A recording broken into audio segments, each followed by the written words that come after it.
നമസ്തേ പ്രിയമുള്ള പ്രേക്ഷകരെ, നാം ഇവിടെ ചർച്ച ചെയ്യുന്നത് മേൽപ്പത്തൂർ നാരായണ ഭട്ട പാതനാൽ വിരചിതമായ ശ്രീമൻ നാരായണീയത്തിലെ ബ്രഹ്മാവിൻ്റെ തപസ്സും ഭുവന നിർമ്മിതിയും എന്ന 9ാമത്തെ ദശകത്തിലെ 7ാമത്തെ ശ്ലോകമാകുന്നു. നമുക്കാദ്യം ശ്ലോകം വായിക്കാം, ശ്രദ്ധിക്കുക.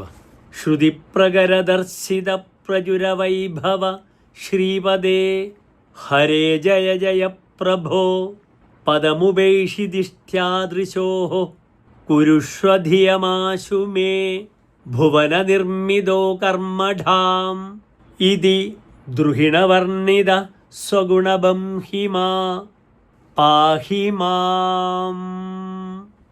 അടുത്തതായി പ്രസ്തുത ശ്ലോകത്തിലെ പദച്ഛേദം ശ്രദ്ധിക്കുക. ശ്രുതിപ്രകരദർശിത പ്രചുരവൈഭവ ശ്രീപദേ ഹരേ ജയ ജയ പ്രഭോ പദം ഉപൈഷി ദിഷ്ട്യ ദൃശോഹോ കുരുഷ്വ ധിയം ആശു മേ ഭുവന നിർമ്മിതൗ കർമ്മഠാം ഇതി ദ്രുഹിണവർണിത സ്വഗുണബംഹിമാ പാഹി മാം. ഇതിന് അടുത്തതായി പ്രസ്തുത ശ്ലോകത്തിൻ്റെ അന്വയമാണ് നാം ചർച്ച ചെയ്യുന്നത്. ശ്രദ്ധിക്കുക. ശ്രുതി പ്രകരദർശിത പ്രചുരവൈഭവ ശ്രീപദേ ഹരേ ജയ ജയ പ്രഭോ ദിഷ്ട്യ ദൃശോഹോ പദം ഉപൈഷി ആശു മേ ധിയം ഭുവന നിർമ്മിതൗ കർമ്മഠാം കുരുഷ്വ ഇതി ദ്രുഹിണവർണിത സ്വഗുണബംഹിമാ മാം പാഹി.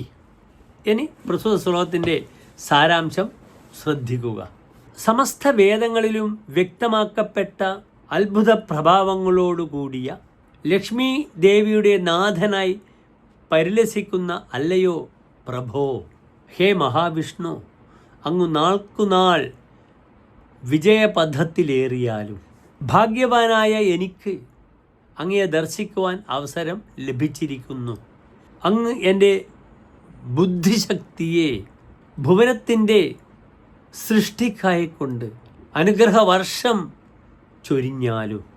ഇപ്രകാരം ബ്രഹ്മാവിനാൽ വർണ്ണിക്കപ്പെട്ട അല്ലയോ മഹാവിഷ്ണു ഭഗവാനെ, എന്നെ എൻ്റെ രോഗത്തിൽ നിന്നും കാത്തുകൊള്ളുക. ഇതാകുന്നു പ്രസ്തുത ശ്ലോകത്തിൻ്റെ സാരാംശം. നമസ്തേ.